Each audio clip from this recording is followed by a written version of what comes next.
Olá pessoal, tudo bem com vocês? Aqui é a professora Gisele do canal Gisele Naves e esse é o Máscara. Nesse vídeo você vai assistir a resolução de uma questão de Química da prova da Faculdade de Medicina de Jundiaí, a FMJ, mais uma prova feita pela banca da VUNESP. No vídeo de hoje você vai assistir a resolução da primeira questão de Química desta prova. Elementos pnictógenos ou pnictogênicos são aqueles pertencentes a um grupo específico da classificação periódica, cuja distribuição eletrônica sempre termina em Ns2 e Np3, em que N representa o período do elemento. O nome desse grupo deriva de uma antiga palavra grega e significa asfixiar. Esse nome se originou nas propriedades asfixiantes da molécula, que é o principal componente gasoso da atmosfera, formada por um dos elementos pnictogênicos. Além dele, há também um outro elemento X desse grupo, que ao reagir com o hidróxido de sódio, NaOH, produz uma substância gasosa tóxica e asfixiante, de fórmula XH3, utilizada no combate de pragas que infestam depósitos de grãos armazenados. A substância é produzida a partir da reação representada pela equação que está aqui. Bom, pode ser que você tenha forte suspeita sobre quem é esse X. E a pergunta A: escreva a fórmula de Lewis, a eletrônica, para a substância que é o principal componente da atmosfera, formada por um elemento pnictogênico. Moçada, tem que ir na tabela periódica ver quem é que termina com Ns2 e Np3. E essa prova tinha aqui no final dela a tabela periódica. Nós vamos rodar ela aqui para lembrar como é que o aluno precisa guardar as distribuições eletrônicas. Se você perdeu o vídeo de como estudar a tabela periódica, nessa parte de como termina a distribuição eletrônica de todos os elementos, vou deixar um link aqui para você acessar nesse vídeo como é que você guarda. Vou aproveitar esse momento e fazer uma revisão para você. Aqui termina em S1, aqui termina em S2, aqui termina em P1, aqui termina em P2, aqui termina em P3, aqui termina em P3. É isso que a gente está procurando, tá?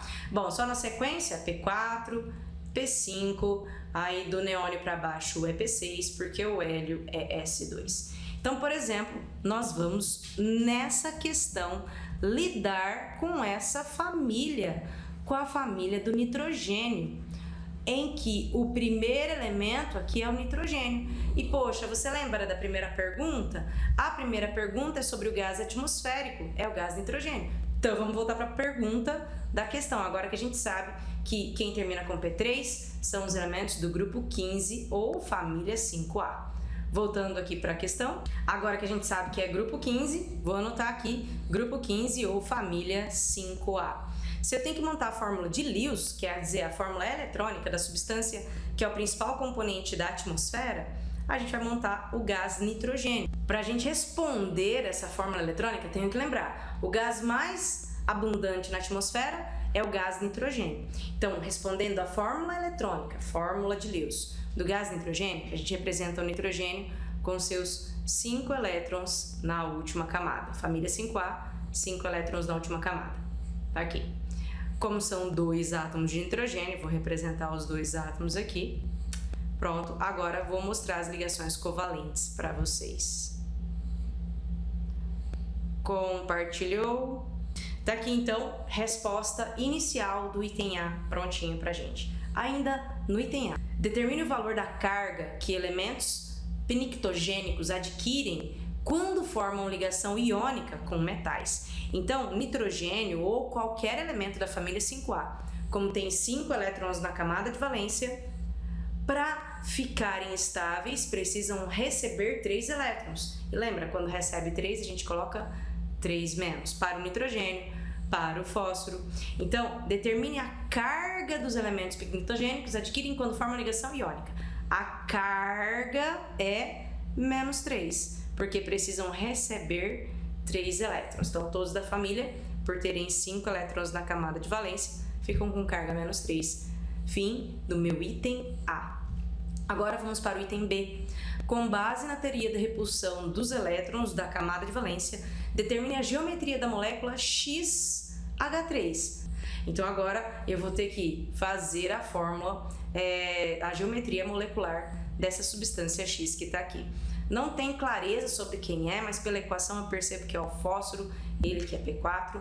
Porém, eu vou montar em função de X, sabendo que X é da família 5A e, portanto, tem 5 elétrons na última camada. Estou fazendo aqui o X com os seus 5 elétrons. Como eu quero ligar com o hidrogênio só tem um elétron na última camada, a gente vem fazendo o desenho já na geometria. A minha expectativa é que você perceba qual é a geometria dessa molécula que está aqui. Olha, você tem 4 átomos e sobra elétron no átomo central. Portanto, essa é uma geometria piramidal. Se você não lembra como faz geometria, vou te marcar aqui um vídeo para você revisar a geometria, já que caiu nessa prova. Pode cair nas outras que ainda estão por vir. Agora, mais um item no item B. Considerando o consumo de 6 gramas de hidróxido de sódio, soda cáustica, produz 1,7 gramas de XH3, calcule a massa molar da substância X4 em gramas por mol. É tão interessante que a gente já está suspeitando tão fortemente sobre quem é esse elemento X, porém ainda não existe uma prova para isso. Bom, a prova nós vamos tirar agora. A relação de estequiometria que existe entre as substâncias que os dados foram fornecidos, NaOH e XH3, é uma relação do número do balanceamento. Ó, a cada 3 de NaOH, 1 de XH3. Vamos seguir os passos da estequiometria. Lembra dos passos da estequiometria? Decimol, ó, 3 mol de NaOH, 1 mol de XH3. O texto informou para mim, aqui ó, a cada 6 gramas de NaOH, vou por aqui, 6 gramas de NaOH, gera 1,7 gramas de XNH3. Então agora, para multiplicar em cruz, a gente vai ter que converter. Vamos ter que calcular 3 vezes a massa molar do NaOH. E o NaOH, para você calcular a massa molar dele, você vai lá na tabela periódica, pega a massa do Na, é 23, a massa do O é 16, a massa do H é 1, somou, deu 40, então aqui vai ser 3 vezes 40 gramas. E a massa molar dessa substância, você não sabe, vou deixar em função de M, vai ser a massa molar, multiplicada pelo número do balanceamento, que é 1. Então aqui vai ficar a sua regra de 3. Você vai multiplicar em cruz, descobrir o valor da massa molar do XH3. Essa massa molar vai dar 3 vezes 40, 120, vezes 1,7, dividido por 6. Fazendo a conta aqui, você vai chegar em 34 gramas por mol.